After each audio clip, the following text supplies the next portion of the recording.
There's the artificial kind of seeking forgiveness, astaghfirullah, astaghfirullah, astaghfirullah, astaghfirullah, astaghfirullah, which for some people is so artificial, like Ali radiallahu anhu saw somebody doing it and said to him, your istighfar needs istighfar.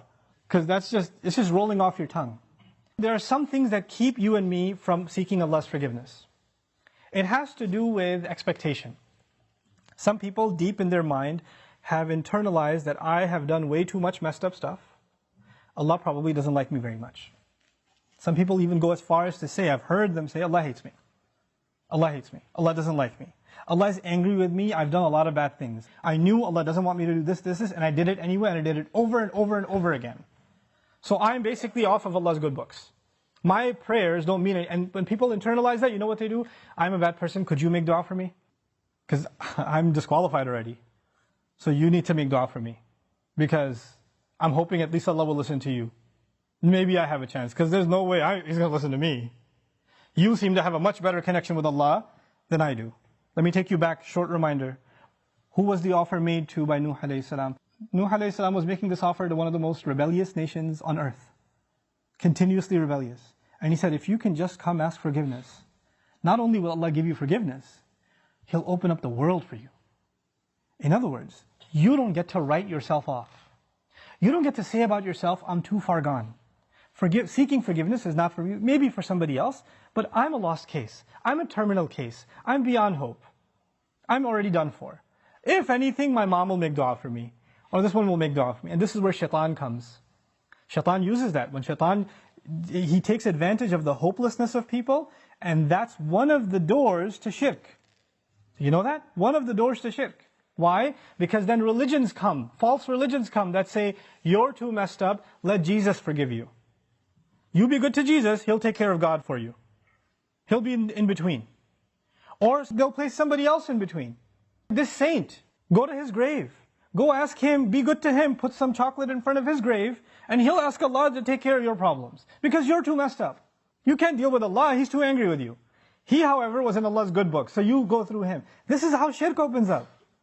In other words, the essence of our direct connection with Allah, which is what Iman is, which is what Tawheed is, which is what La ilaha illallah is. The essence of it is you get to ask Allah directly for what you need. And I'm telling you, I'm reminding myself, the thing we need the most, because it will take care of all of our needs, is seeking forgiveness.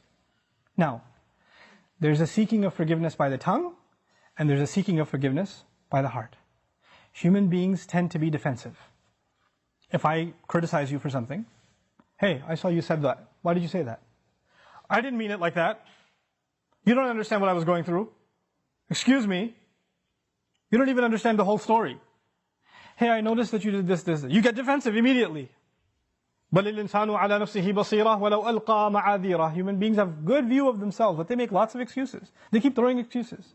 If you're going to seek Allah's forgiveness, you have to find a time. It doesn't matter if you don't know Arabic, and you only know Punjabi, and you only know Bangla, or Bahasa, or English, or Urdu. It doesn't matter.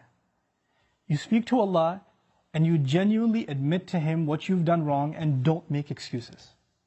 It's really hard to do that. Because even when you stand in the mirror, you lie to yourself. You tell yourself, I'm not that bad. I have reasons for what I did. I have justification. I've been through a lot. But when you're going to come in front of Allah, you have to forget about justifying. Because all of your justifications, He knows them already. He knows what you were going through. He knew it was a tough time. He knew that this was overwhelming you, that was overwhelming you. I was under a lot of stress, Ya Rab, that's why I drank. Don't give Him the reasons. He knows your reasons better than you do. You need to come to Him openly, without any filters, without any hesitation, with no guard, with no shame. You're embarrassed to even admit this to anyone until you completely, openly admit to Allah how messed up you've been and how you've messed up. Completely openly. And as you do it, let me tell you, as you start verbalizing those things, I would be hard-pressed to think tears are not going to roll down your eyes. It's impossible for a human being to open up so vulnerable before Allah, before anyone, and especially Allah, to open up so much and then not believe, not have tears roll down their eyes. Because it's a moment of weakness. To the world, you have to show yourself as strong and confident and you're just fine. Everybody sees you and thinks everything's okay. But the only one who gets to know nothing is okay, there's a lot of problems, is Allah. You have to open up to Him completely, and then you're going to be in a position to ask for forgiveness. Then you get to beg in sajda. Then it turns into something else. Then it's not just astaghfirullah, astaghfirullah, astaghfirullah. It's a real conversation with Allah. It's a real confession with Allah Azza wa Jal. That's a powerful, powerful thing. Try it for yourself. You have to find time alone to yourself. You have to make sure nobody else is listening. You can't even do it in the middle of the night. You get up from the bed, the wife is still in bed, you sit on the side of the bed, Ya Allah, forgive me, and she's listening. You can't do that. Be in the car by yourself. Doesn't matter. Be somewhere alone. This is just your time with Allah.